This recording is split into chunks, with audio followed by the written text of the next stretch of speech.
Okay. Yeah, Huh. when he was inducted, it was right outside. Any old time? Okay. Any old Okay, time.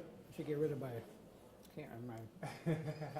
Yeah, I don't want that rolling around in my mouth, I suppose. Whenever you're Okay. ready. Okay. Well, just again, fascinating stuff down there. Thank Everyone, I think, enjoyed it. But a couple of the stories that just really struck me. First of all, can you talk a little bit about when he was at your childhood birthday party? I mean, Can you that just imagine this? I can't. It was just unheard of, you know, we had made plans and we always got seats on the third base side of Milwaukee County Stadium near the Dodger dugout. So we'd always get there early, okay? So we'd go down I'd go down to the gate by the dugout and watch him play, you know. And he'd see me and he'd wave over and he says, "I'll see you tonight for dinner," you know. And these other kids are like, "What?" You know. So I mean, he came with us. My dad, he was signing some autographs after the game, and my dad drove the car up and he got in with us, and it was like these kids are like, "How's he going with?" You know, like, whoa, what's this all about? But to have him there and to get a cake, and I mean, he was singing "Happy Birthday" with us. I mean, can you imagine this? It was just so.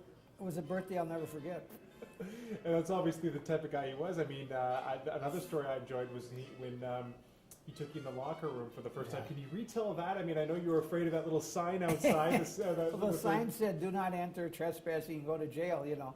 And we used to read that over. I mean, at the time, I could verbatim, I could remember every word, you know, because we did it hundreds of times. There was nothing else to do. So he comes out and he says, "Come here," and he takes me by the hand. And he takes me into the dressing room. And the first thing I saw, I said to him, "Oh, I'm going to be going to jail." So he says, "No, you have to." He says, "No, you're with me. It's okay."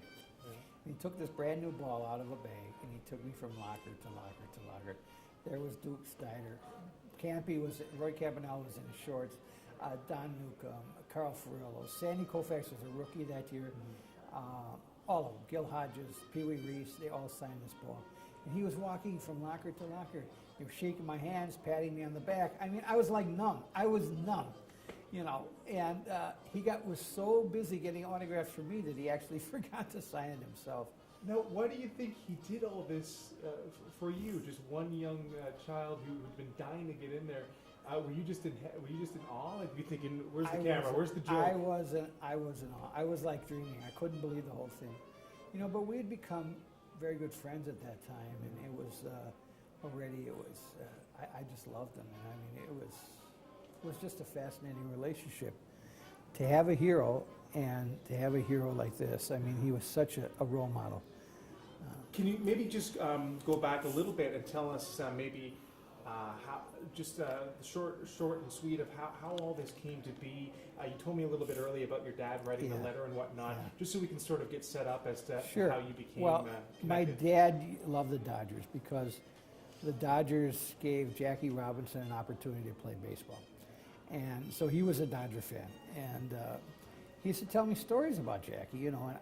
And he said to me one day, he says, "How would you like to meet Jackie or get his autograph someday?" And I said, "Boy, would I ever," you know. And I never thought anything further. So one day he wrote to him, unbeknownst to me.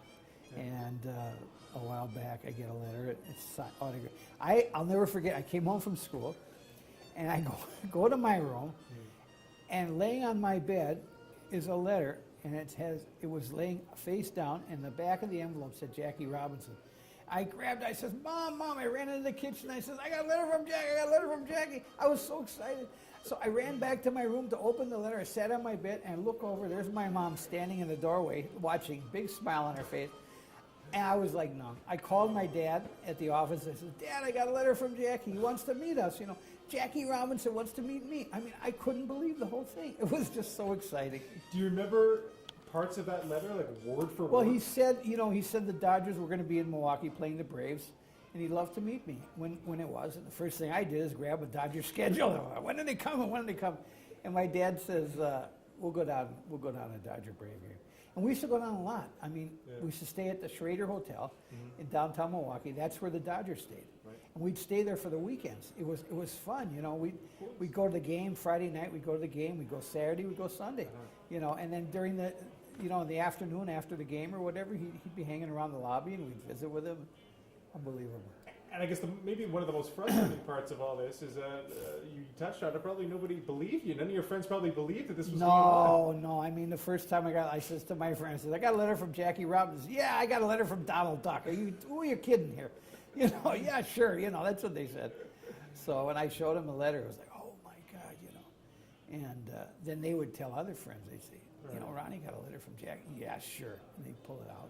Now, now moving ahead, I mean, you told us so many great, happy things that you guys did together, but one of the ones that touched me in there is, and maybe you could tell me a little bit, is when he told you that he was retiring. Yeah, he told me that, he said, I have a secret that I wanted to share with you that no one else knows but my own family. He says, next year is going to be my last. And I thought about it, you know, but as a kid, you know, I said, well, we still got another year, and I didn't think much about it. But I kind of thought about it a little bit, but I knew he was going to be back the following year, and I had something to look forward to. And then when he did retire, it was, oh, God, I cried. First, they traded him to our hated Giants. I mean, how could you trade Jackie Robinson to the Giants? And in one of his letters, he said to me, I had written to him about this, and I wish I could read the portion, but he said, you will know soon why, something like that. You'll understand better soon why everything will be okay. And he says, you'll understand better why. And he says, New York is closer to my home and blah, blah, blah. But he was really saying, I'm going to be retiring. And he did. That's amazing that he would share that with you. Yeah. It's Now, in one of the letters. Obviously, it's impossible to touch or to put into words what he went through. But one of the stories downstairs that really hit me, and as a young child, seeing that horrible sign when you love this man so much, and, describe to me that. Tell me that, just if you could retell that story. And just Well, here I'm on such a high. Okay, I mean, here Jackie, we had just come back from being with him.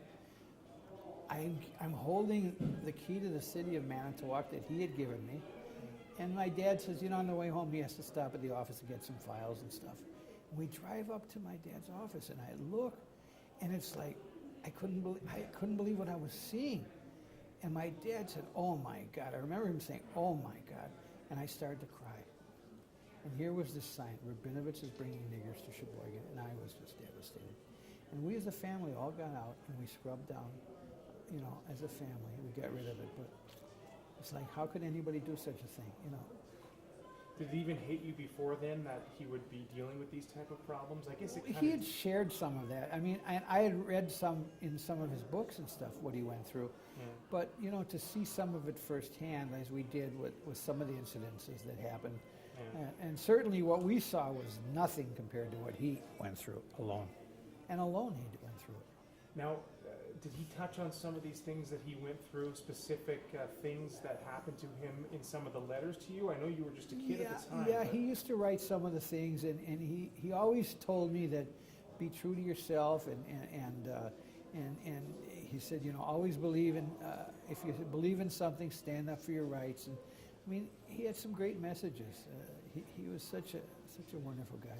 Is there a difference between having, like maybe you can compare reading the letters back then, when you were a kid, to reading them now?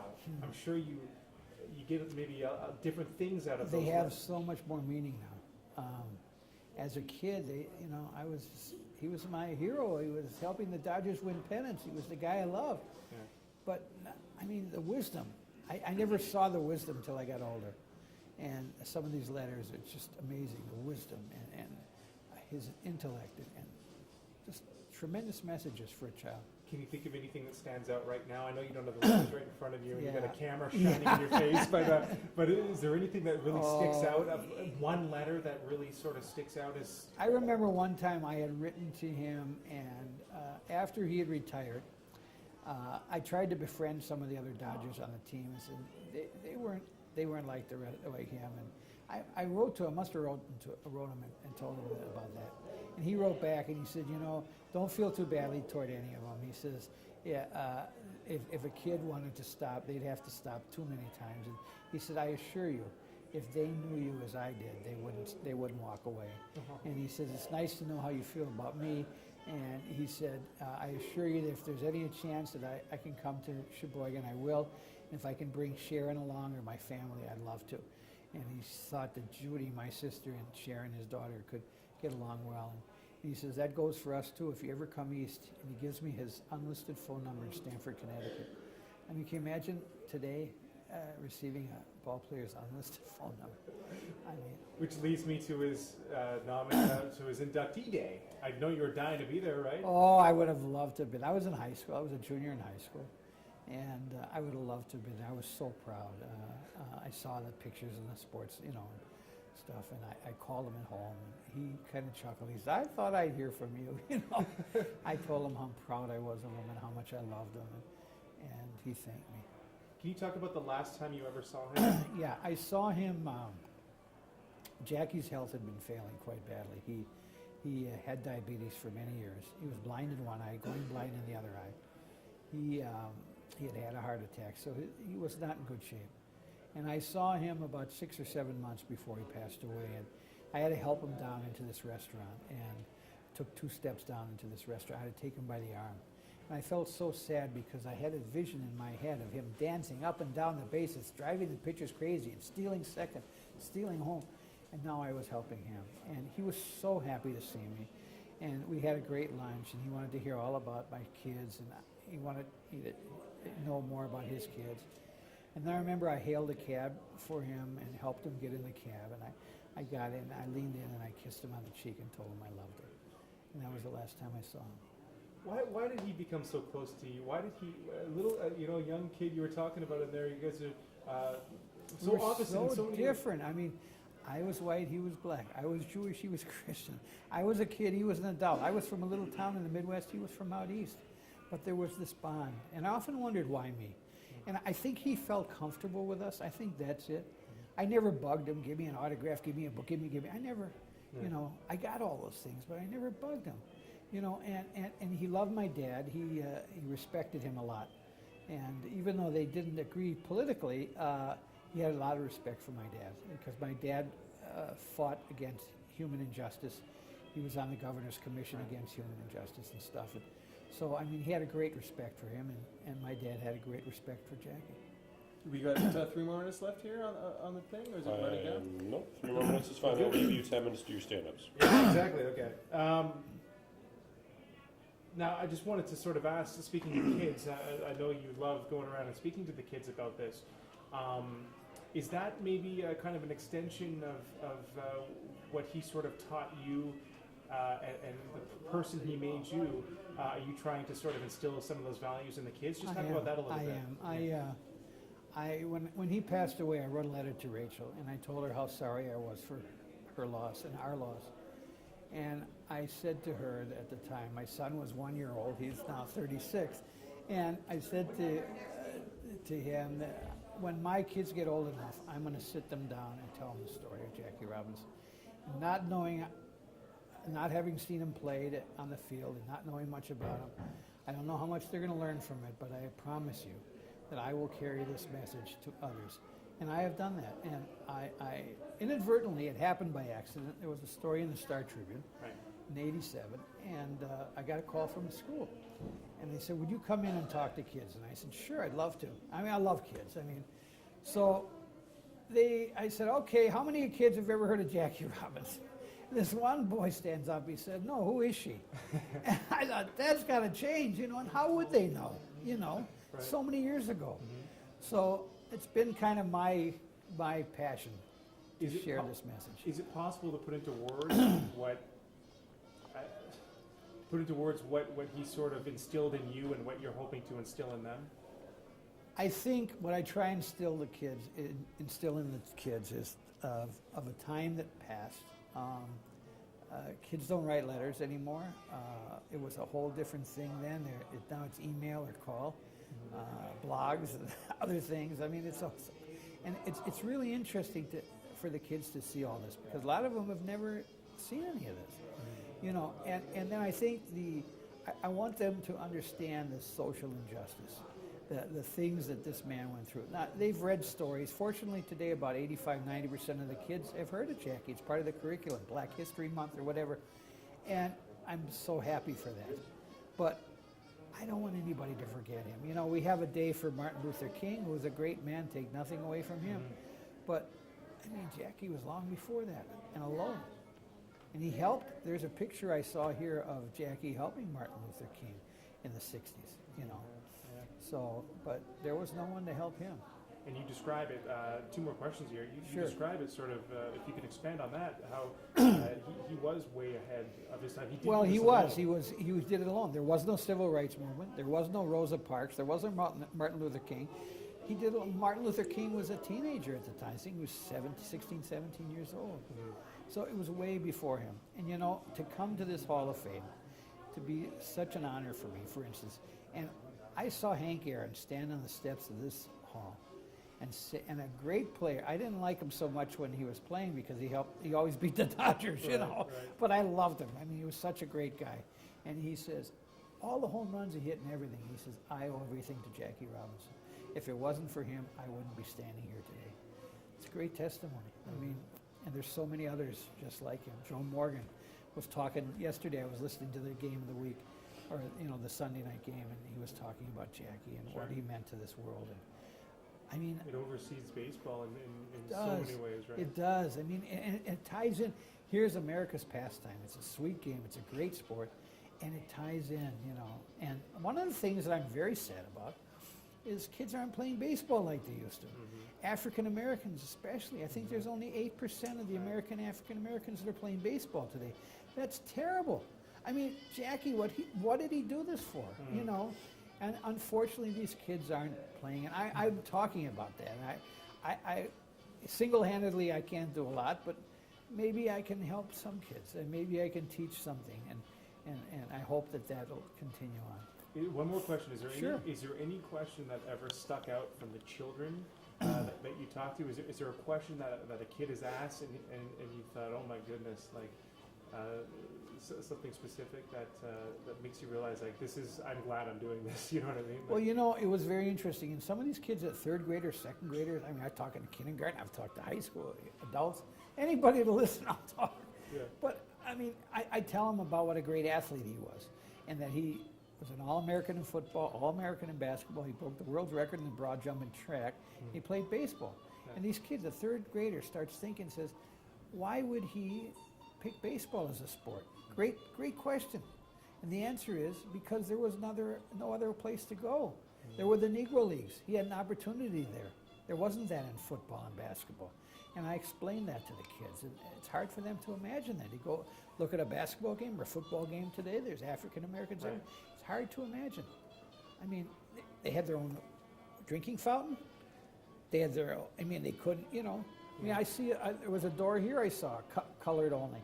Right. You know, a door. They had their own entrances. I mean, it was terrible. Yeah. The kids don't understand that, and they need to understand that. All right. That's great. Can you get a couple? Molly, you told me that before. I didn't remember. Or if you're completely lost. There you go. I'll give you a card if you want to send me a letter. You write it to Amanda, okay? Bye, honey. Yes. What's your name? Thanks. How do you spell that? Yeah. Uh-huh. Yeah. Okay. We're here with you. Okay. Okay, All right. look at me there. Look at the camera. There we go. One more. Yeah, there. Perfect. Thank you so much. We,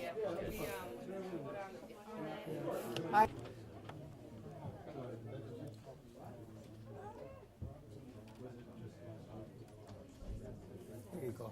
Thank you very much. Thanks. Nice to meet you. What's your name? I don't think we'd hear anywhere else. Yeah. Michael. Michael. Nice to meet you, Michael. Hi, how are you? Ron Rubin. I'm Mike from. Mike. Actually, I grew up in Long Island. Good for you. And I really enjoyed it. So he's always been a favorite of mine, and Terrific. I never got to Huddersfield. Didn't you? I never did either.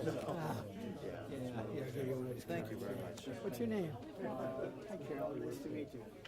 Yes. I think from something else. Where do you think of she kind of comes from a Dodgers fan. Yeah. My father passed away not too long ago, so Oh, she's I'm like so so sorry. mourning. So I was very possible to get one for me and one for her. Oh, sure. She'd really like it. Okay. What's your name? What's your name? My name's Carol.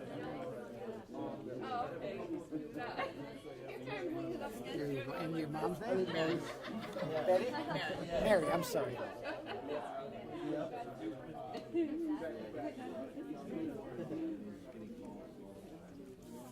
Thank you. Thank you so much for coming. Excellent. Thank you so much. I appreciate it. What's your name? My name is Tom, and I'd like, Oh, absolutely. Tom, you bet. Thank you for coming.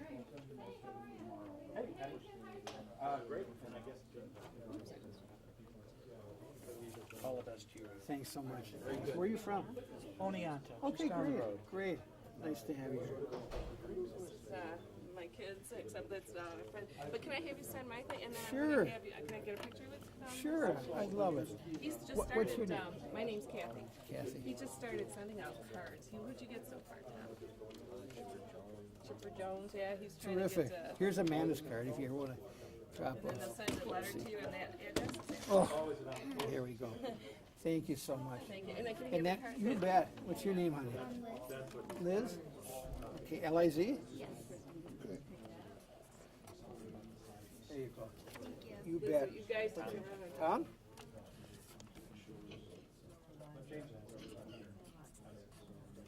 There you go. Thanks a lot. Nice to meet you. What's- Matt? Matt, yeah. Nice to meet you, Matt. Well, I don't have the flash on. Thank you for coming. You bet. Thanks for being here. Hi, how are you? What's your name? Milton. Milton, nice to meet you. Pleasure. Yeah. You bet. You bet. Yeah. Yes. Go ahead. What is your state? They want to get a quick picture. Oh, sure. Of course. Yeah. Thank you. That's one of Amanda's cards. Yeah. Okay. Go ahead. Thank you. That was great. My name is Bill. Bill, nice to meet you. Pleasure. Still home once. Did you? Oh my God, I'd love to have been there. Yeah, and check out the shortstop for the Mets. I think when you see him, his name? his name is Jose Reyes, and when you see Okay. him dancing off second base, Yeah. I think it'll remind you of this guy. He To reminds Milt, me of right? Jackie, every time I watch him. You know, Bill, now right? He loved my dad.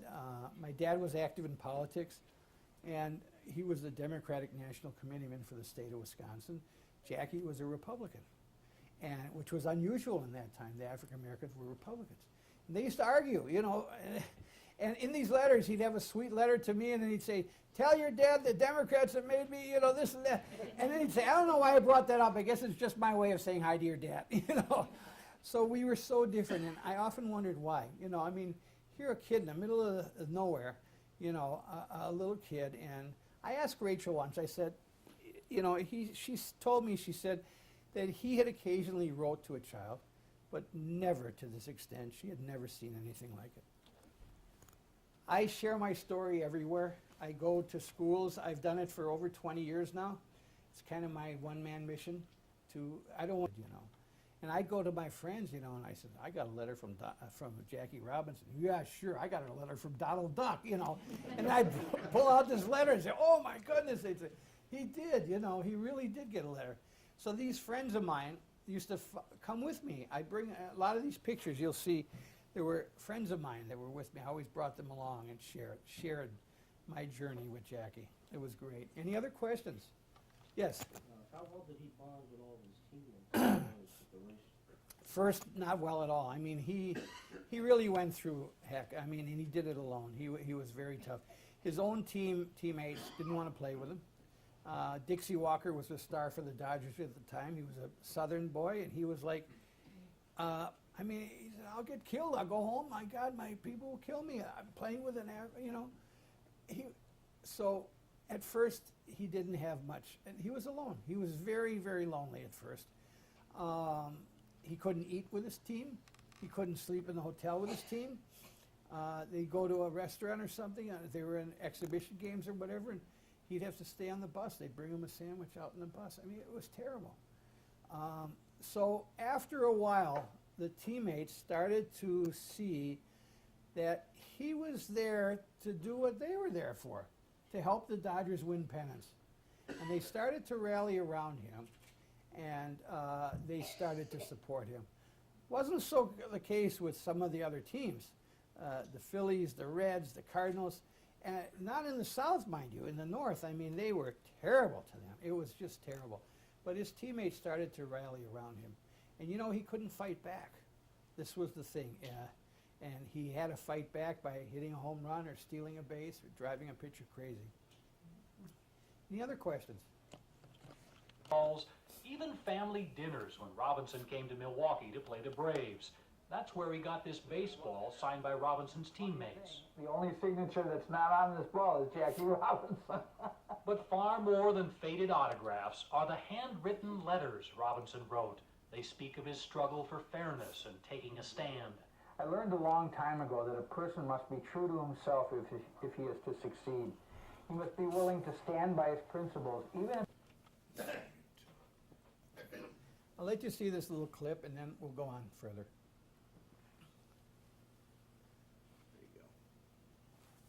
This was on the field in Milwaukee. That's me, my sister, and another friend.